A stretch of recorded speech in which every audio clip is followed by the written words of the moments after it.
અમેરિકાના ટેનેસીમાં મોટેલ ચલાવતા દક્ષા પટેલ અને હર્ષિલ પટેલની પોલીસ દ્વારા ધરપકડ કરવામાં આવી છે.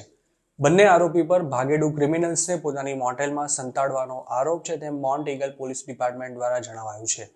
દક્ષા પટેલ અને હર્ષિલ પટેલ મોન્ટ ઈગલમાં સુપર 8 અને માઉન્ટેન ઇન નામની મોટેલ્સની માલિકી ધરાવે છે.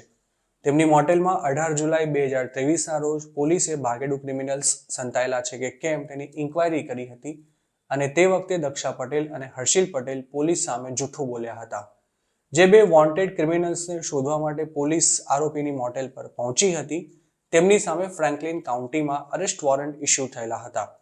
દક્ષા પટેલ અને હર્ષિલ પટેલે જે આરોપીને પોલીસ શોધી રહી હતી તે પોતાને ત્યાં ન હોવાનું જણાવ્યું હતું, પરંતુ પોલીસને સર્ચ દરમિયાન આ બંને આરોપી તેમની જ મોટેલ્સમાંથી મળી આવ્યા હતા.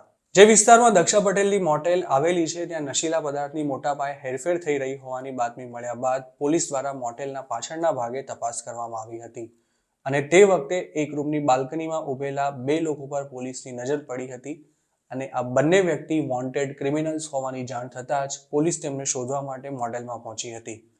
પોલીસે પોતે જે બે લોકોને શોધી રહી હતી તેમની માહિતી આપીને દક્ષા પટેલ અને હર્ષિલ પટેલને તેઓ તેમની મોટેલમાં રોકાયા છે કે કેમ તે પૂછ્યું હતું, પરંતુ પોલીસને સાચી માહિતી આપવામાં નહોતી આવી.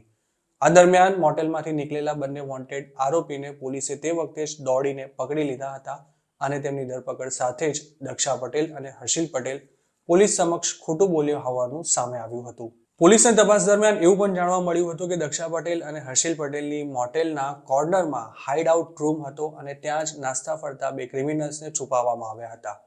મોન્ટ ઈગલ પોલીસ દ્વારા જાહેર કરવામાં આવેલી માહિતી અનુસાર મોટેલમાં તપાસ કરવા પહોંચેલી પોલીસે દક્ષા પટેલ અને હર્ષિલને ભાગેડુ આરોપી તેમને ત્યાં છુપાયા છે કે નહીં તે અંગે અનેકવાર સવાલ કર્યા હતા, પરંતુ તેમણે પોલીસથી હકીકત છુપાવી હતી.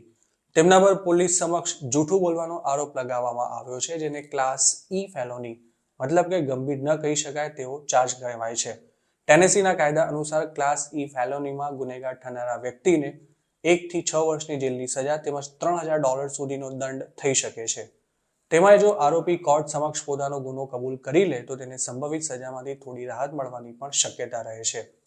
આ કેસમાં હર્ષિલ પટેલ અને દક્ષા પટેલનું અમેરિકામાં હાલનું ઇમિગ્રેશન સ્ટેટસ શું છે તેની કોઈ ચોક્કસ માહિતી ઉપલબ્ધ નથી થઈ શકી, તેમજ તેમની વચ્ચે શું સંબંધ છે તેની વિગતો પણ પોલીસ દ્વારા જાહેર કરવામાં નથી આવી.